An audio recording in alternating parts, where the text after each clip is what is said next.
কবি অলোক বন্দ্যোপাধ্যায়, কবিতা অন্তস্থ সংরাগ। খুব দ্রুত চলে যেতে হবে নাকি, কিংবা আছে কিছুটা মেয়াদ? ছোটখাটো কিছু কাজ আজও যে রয়েছে চারপাশে। পাতা ঝরে বসন্তের শাখে, ভালোবাসা জাগে না কোথাও। কথা ছিল ভাষান্তরে, যোগাবো রসদ। তোমার নিজস্ব অনুভব, পুনরায় লগ্ন হব তাই। বুকের বাদিকে ব্যথা, ঘন ঘন শ্বাস, অক্সিজেন কমে আসে। এখন বাতাস আততায়ীর ভূমিকায়।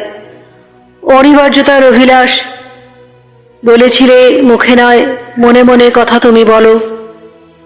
দীর্ঘ আখি পল্লবের ভাষা, তীর তীর কেঁপে ওঠা নীরব নরম টলমল কিভাবে ভোলালো। যা আছে নেহাতি আলো, রাত্রি শেষে আকাশে বিলীন। ধূসর পুঙ্গল থেকে ক্রমশ ধারালো, ফুলেরই মতো ফুটে ওঠা আর অন্তিম অন্তস্থ সংরাগে, নীরবে নিভৃতে।